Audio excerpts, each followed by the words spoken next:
मित्रांनो, तुम्हाला आपलं सरकार सेवा केंद्र सुरू करायचंय तर 750 वेगवेगळ्या ठिकाणासाठी जाहिरात निघाली आहे. तुम्ही ते बघू शकताय.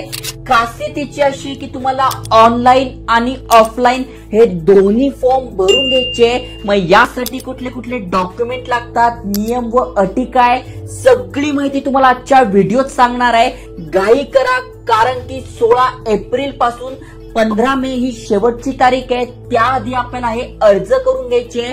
त्याही पेक्षा महत्वाचं म्हणजे तुम्ही बघितलं असेल, काही दिवसापूर्वी आपण व्हिडिओ टाकला होता की संपूर्ण महाराष्ट्रामध्ये आपलं सरकार सेवा केंद्र देण्यासाठी शासन निर्णय आला होता. त्यांचे मानधनमध्ये पण वाढ केली होती आणि आता प्रत्येक जिल्ह्यानुसार या जाहिराती येणार आहे. आज मी तुम्हाला 750 जागांसाठी सांगतोय. मग तुम्ही कुठल्या जिल्ह्यात ना तुमच्या जिल्ह्यामध्ये जाहिरात निघाली आहे का? तुम्हाला जर पण अपडेट पाहिजे असेल तर नक्की तुमचा जिल्हा कमेंट करा, कारण की बघा प्रत्येक जिल्ह्यानुसार जाहिरात येणार आहे आणि लवकरात लवकर तुम्हाला अप्लाय करून घ्यायचं आहे. त्याआधी चॅनलवर नवीन आला असाल, चॅनल सबस्क्राईब केलं नसेल तर नक्की करून ठेवा, म्हणजे तुमच्या जिल्ह्यासाठी जाहिरात आली ते नक्की तुम्ही अप्लाय करू शकाल. सगळी माहिती सांगतोय. चला तर बघूया डिटेलमध्ये. तर मित्रांनो, तुम्ही ते वाचू शकताय. लेटेस्ट अपडेट मध्ये हे आलेलं आहे. जसं की तुम्ही ते बघू शकताय, ऑनलाईन आपले सरकार सेवा केंद्र मागणी अर्ज. म्हणजे तुम्हाला जर आपले सरकार सेवा केंद्र घ्यायचं आहे तर ऑनलाईन अर्ज करायचा आहे किंवा ऑफलाईन अर्ज करायचा आहे, दोघांसाठी. आणि किती रिक्त जागा आहे 1/4/2025 यादीनुसार. मग तुम्ही कुठल्या ठिकाणी राहता त्याच ठिकाणी तुम्हाला अप्लाय करायचं आहे. सगळी माहिती सांगतोय. पहिली जी जाहिरात आलेली आहे ती आलेली आहे रायगड जिल्ह्यासाठी. मग तुम्हाला नाशिक जिल्ह्यासाठी पाहिजे आहे तर मग त्यांच्या वेबसाईटवर जाऊन ते शोधावं लागेल. मुंबईसाठी झालं, पुण्यासाठी झालं, सोलापूर, कोल्हापूर, कुठल्याही जिल्ह्यातनं तुम्ही राहतायत नक्की कमेंट करा. ती जाहिरात आली असेल तर तुमच्यापर्यंत शेअर करेल. पाहिजे असेल तर व्हिडिओ पण बनवेल. ओके. आणि अजून एक महत्वाचा अपडेट म्हणजे मुख्यमंत्री फेलोशिपसाठी अप्लाय करणं सुरू झालंय. त्याचा पण व्हिडिओ टाकला आहे. तुम्ही ग्रॅज्युएट असाल तर बिंदास अप्लाय करा. ग्रेड ए ची ही पोस्ट असते. सॅलरी 61,000 रुपये प्रति महिना मिळणार आहे. 1 वर्षाची फेलोशिप आहे, पण डायरेक्ट मुख्यमंत्र्यांसोबत काम करायला मिळणार आहे. त्यामुळे हे पण अपडेट आहे, इथे पण अप्लाय करा. आता आपण रायगड जिल्ह्यासाठी जी जाहिरात निघाली आहे ती बघू. जसं की बघू शकताय, सगळ्यात पहिलं जे आलेलं आहे ऑफलाईन आपले सरकार सेवा केंद्र करण्यासाठी अर्ज. मग सगळ्यात आधी ऑफलाईन करायचं आहे, ऑनलाईन करायचं आहे. मग ऑफलाईन साठी हे बघा, ही पीडीएफ आहे, तुम्हाला प्रिंट करून घ्यायची आहे आणि त्यानंतर तुम्हाला इथे पेनाने हा फॉर्म भरून घ्यायचा. मग सगळ्यात आधी तुम्हाला काय करायचंय, इथे तुमचा फोटो टाकून घ्यायचा आहे. म्हणजे ज्याच्या नावाने तुम्हाला आपलं सरकार सेवा केंद्र सुरू करायचं आहे त्याचा फोटो, त्यानंतर अर्जदाराचं नाव, राहण्याचा पत्ता, तुमचा मोबाईल नंबर, ईमेल ऍड्रेस टाकून घ्यायचा आहे, आधार नंबर, पॅन नंबर टाकून घ्यायचा आहे. त्यानंतर सीएससी टीसी आयडी तुम्हाला लागणार आहे. जसं मी तुम्हाला मागे बोललो होतो, तुम्हाला सीएससी आयडी काढायचा माहित नसेल तर कमेंट करा, त्यावर पण मी तुम्हाला मार्गदर्शन करेल. तर सीएससी आयडी रिलेटेड व्हिडिओ पाहिजे असेल तर तो पण कमेंट करा. त्यानंतर सीएससी आयडी सध्या तुमच्या कुठल्या ठिकाणी आहे तो पत्ता. असं नाही, समजा तुमच्याकडे सीएससी आयडी नाहीये, तुम्ही अप्लाय जरी केलंय तरी तुम्हाला हे मिळणार आहे. त्यामुळे ज्यांच्याकडे सीएससी आयडी आहे त्यांना तर प्राधान्य देणारच आहे. पण तुमच्याकडे सीएससी आयडी नाही आहे पण तुम्हाला आपलं सरकार सेवा केंद्र घ्यायचं आहे तर अप्लाय करून द्या. तुम्ही ते अप्लाइड जरी म्हटलं, फॉर्म मध्ये दिलंय, तुम्ही अप्लाय केलं असेल, आता सीएससी आयडी नसेल तरी तुम्हाला देण्यात येणार आहे. हे चांगलं अपडेट आहे. त्यानंतर तुम्ही ते बघू शकता, शैक्षणिक माहिती तुम्हाला टाकून घ्यायची आहे. मग तुमचं शिक्षण काय झालंय, 10वी 12वी, ग्रॅज्युएशन, पोस्ट ग्रॅज्युएशन जे पण झालंय ते. त्याच्यानंतर तुम्हाला कम्प्युटर येतं, म्हणजे MSCIT वगैरे कुठलंही कम्प्युटर झालेलं आहे, कोर्स झालाय त्याचं सर्टिफिकेट. त्यानंतर आपले सरकार सेवा केंद्र स्थापित करण्यासाठी जागेचा पत्ता. मग आता हा पत्ता कुठून काढायचा, इथे बघू शकता तुम्ही. यांची ही पीडीएफ आहे. या पीडीएफ मध्ये टोटल 750 जागा आहे. मग इथे बघा अलिबाग, त्यानंतर अलिबाग मध्ये कुठल्या कुठल्या ठिकाणी आहे तुम्ही बघून घ्या. त्यानंतर बघा, हे अनेक शहर आहे, हे अनेक गावं आहे. मग त्यानुसार तुम्ही कुठल्या गावामध्ये राहतात. इथे बघा, आता ह्या गावामध्ये खापोली म्युन्सिपल काउन्सिलिंग मध्ये तुम्ही ते बघू शकता टोटल 10 जागा आहे. त्याच्यानंतर माझगाव मध्ये बघा 1 आहे. तर अशा प्रकारे या जागा आहे. कुठे 3 आहे, कुठे 1 आहे, म्हणजे भरपूर साऱ्या जागा निघाल्या. संख्या दुप्पट ते तिप्पट झालेली आहे. त्यामुळे या संधीचा फायदा घ्या. एकदा का दिली, या जाहिरात निघाल्या त्यानंतर 5-7 वर्ष किंवा 10 वर्ष का हे अपडेट येणार नाही.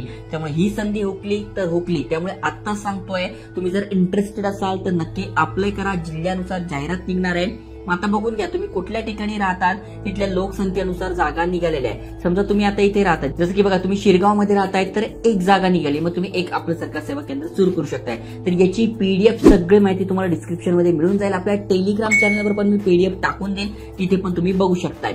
आता आपण ऑफलाईन अर्ज बघतोय, तर ऑफलाईन अर्ज मध्ये तुम्ही ते बघू शकताय, तो पत्ता तुम्ही टाकला, त्यानंतर वॉर्ड क्रमांक काय तो तुम्हाला टाकून घ्यायचा आहे, त्याच्यानंतर तुमचं जे पण आपलं सरकार सेवा केंद्र सुरू करायचं आहे तिथे गुगलवर जायचं, त्याचा तो मॅपचा जो ऍड्रेस आहे तो तुम्हाला ते टाकून घ्यायचा आहे, त्यानंतर जागेचं स्वरूप म्हणजे भाड्याने तुमचा तो गाळा आहे की स्वतःचा आहे ते टाकून घ्यायचं आहे, इंटरनेट उपलब्ध आहे का तर हो म्हणा, नाही म्हटलं तर मिळणार नाही, त्याच्यानंतर कोणत्या कंपनीचं इंटरनेट आहे, मग एअरटेलचं आहे, जिओचं आहे, जे पण असेल ते टाकून घ्यायचं आहे, संगणक किती आहे, एक असलं तरी चालणार आहे, प्रिंटर एक असलं तरी चालणार आहे, मग एक आहे तर एक टाकून द्या, नसेल ऍटलिस्ट तुमच्याकडे सीएससी सेंटर म्हणजे एक तर असेलच. आता यासाठी डॉक्युमेंट कुठले लागणार आहे, सगळ्यात महत्वाचं म्हणजे डॉक्युमेंट आहे, तर सगळ्यात आधी आपल्याला काय करायचंय, ऑनलाईन अर्ज भरून घ्यायचा आहे. ओके, मग त्याची प्रिंट आपल्याला काढून घ्यायची आहे, त्याच्यानंतर Aadhaar card, PAN card, CSC TC प्रमाणपत्र, चारित्र्य पडताळणी प्रमाणपत्र, ओके म्हणजे पोलीस व्हेरिफिकेशन, त्याच्यानंतर शैक्षणिक प्रमाणपत्र, संगणक प्रमाणपत्र, जी पण जागा आहे भाड्याने असेल तर रेंट अग्रीमेंट स्वतःचं असेल तर ते, त्याच्यानंतर अपंग असल्यास, अपंग जर असाल आणि तुमच्याकडे सीएससी आहे, तुम्हाला आपलं सरकार घ्यायचं आहे तर तुम्हाला प्राधान्य दिले जाणार आहे. समजा 5 जागांसाठी 50 फॉर्म आले, मग त्याच्यात बघितलं जाईल हा अपंग आहे का, अपंग असेल तर त्याला प्राधान्य दिले जाईल, त्याच्याकडे सीएससी आयडी आहे का त्याला प्राधान्य दिले जाईल, सीएससी आयडी नसेल तर मग त्यांना मागे सोडलं जातं, त्यामुळे या गोष्टी तुमच्याकडे असणं गरजेचं आहे. त्यानंतर नियम व अटी या समजणं गरजेचं आहे. मग सगळ्यात पहिले जो पण अर्ज मंजूर नामंजूर करणं हा सगळा अधिकार त्यांच्याकडे आहे. त्यासाठी आपल्याला काय करावं लागेल, ऑनलाईन ऑफलाईन दोन्ही पद्धतीचे अर्ज करणं अनिवार्य आहे. फक्त तुम्ही ऑफलाईन केला ऑनलाईन केला तर सिलेक्शन होणार नाही, ऑनलाईन ऑफलाईन दोन्ही करायचंय. त्यानंतर यांची जी वेबसाईट आहे म्हणजे प्रत्येक जिल्ह्यानुसार जी वेबसाईट आहे त्या वेबसाईटवर जायचंय, त्याच्यानंतर दोन्ही ऑनलाईन ऑफलाईन अर्ज भरून घ्यायचे आहे. अपंग असल्यास त्याचं तुम्हाला प्रमाणपत्र लागणार आहे. आपले सरकार सेवा केंद्र जे आहे त्याच्या रिक्त जागानुसारच भरायचंय. समजा जर मी राहतोय रायगड मधल्या अमुक गावात राहतोय पण त्या ठिकाणी जागा नाही, तर त्या ठिकाणी मी भरू शकत नाही, ज्या ठिकाणी जागा आहे त्याच ठिकाणी मला भरावं लागणार आहे. त्यानंतर दोन्ही फॉर्म भरले, त्याच्यानंतर सेल्फ अटेस्टेड म्हणजे तुमचं आधार कार्ड, पॅन कार्ड जे पण डॉक्युमेंट देत आहे त्यावर स्वतःची सही केलेलं अटेस्टेड असलेलं तुम्हाला डॉक्युमेंट त्यासोबत अटॅच करायचं आहे ऑफलाईन सोबत. ओके, त्यानंतर तुमच्याकडे जर सीएससी आयडी नाहीये तर तुम्ही अप्लाय केलंय, तेच मी व्हिडिओच्या सुरुवातीला सांगितलं, तुमच्याकडे सीएससी आयडी नाहीये आताच अप्लाय करून ठेवा, अजून महिनाभर आहे फॉर्म भरण्यासाठी. तुम्ही अप्लाय केलं तर अप्लाय केलेलं सुद्धा इथे बघा नवीन अर्ज केलेला असल्यास तर त्याचं तुम्हाला इथे द्यायचं आहे डॉक्युमेंट म्हणजे अर्जाचा डॉक्युमेंट द्यायचं आहे तरी चालणार आहे. कधी आहे 15/5/2025 6:30 म्हणजे 6:15 ही शेवटची वेळ आहे, त्याआधी तुम्हाला हा फॉर्म भरून घ्यायचा. मग फॉर्म भरल्यानंतर तुम्हाला इथे दिनांक कधी भरलाय, त्याच्यानंतर तुमची स्वाक्षरी म्हणजे सही, अर्जदाराचं नाव, त्यानंतर स्वयं घोषणापत्र म्हणजे ही जी माहिती दिली ती योग्य आहे वगैरे हे टाकून तुम्हाला ही स्वाक्षरी नाव करून फोटो चिटकून हे द्यायचंय. मग यासाठी काही अटी शर्ती आहे तर तुम्ही ते बघू शकताय, खूप जास्त आहे त्या मी काही सांगत बसत नाही. पीडीएफ डिस्क्रिप्शन मध्ये टेलिग्राम चॅनलवर व्हॉट्सअप चॅनलवर टाकली आहे, तिथून तुम्ही वाचून घ्या. हा झाला ऑफलाईन फॉर्म.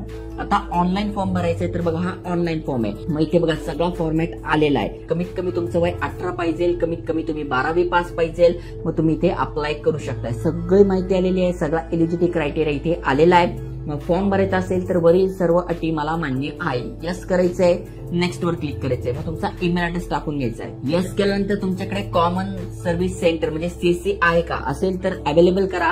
तुम्ही जर आता नवीनसाठी अप्लाय केलंय तर अप्लाइड म्हणायचंय आणि नेक्स्ट करायचंय. त्याच्यानंतर बघा हे टीसी सर्टिफिकेटचं सॅम्पल आहे, यावर तुमचं नाव, त्याच्यानंतर डिस्ट्रिक्ट कुठला आहे, काय कुठला, ही सगळी माहिती ती तुम्हाला इथे टाकून घ्यायची आहे. ते सर्टिफिकेट इथे ऍड करायचं आणि नेक्स्ट म्हणायचंय. त्यानंतर तुम्हाला तुमचं नाव पॅन कार्ड प्रमाणे टाकून घ्यायचं आहे, ऍड्रेस टाकायचा आहे, मोबाईल नंबर, आधार नंबर, पॅन नंबर, शिक्षण काय झालंय ते, त्याच्यानंतर संगणक तुमचा कोर्स झालाय का, मग डिप्लोमा झालेला आहे, MSCIT झालाय, CCC झालेला आहे म्हणजे CCC झालंय, जे पण झालं असेल ते. त्याच्यानंतर ऍप्लिकेंट आर डिसेबल म्हणजे अपंग आहे का, येस नो टाकून तुम्हाला नेक्स्ट करायचंय. त्यानंतर तुम्ही कुठल्या ठिकाणासाठी अर्ज करताय तर इथे बघा सगळे ठिकाण आले, जसं की अलिबाग, कर्जत, इथे बघा सगळे नाव आले, यापैकी कुठे असेल ते सिलेक्ट करायचंय, नेक्स्ट करायचंय. तर अशा प्रकारे ऑनलाईन ऑफलाईन दोन्ही फॉर्म तुम्हाला भरून घ्यायचे आहे. 15 मे आधी हे रायगड जिल्ह्यासाठी जाहिरात आली होती. 750 जागा एका जिल्ह्यासाठी खूप आहे, प्रत्येक जिल्ह्यासाठी या जागा येणार आहे. त्यामुळे तुम्हाला पण आपलं सरकार सेवा केंद्र घ्यायचं तर तुमचा जिल्हा कमेंट करा, ज्या जास्ती कमेंट येईल तो पहिला व्हिडिओ बनवेल. आणि असेच अपडेट तुम्हाला पाहिजे असेल तर नक्की चॅनल सबस्क्राईब करा. जय हिंद, जय महाराष्ट्र.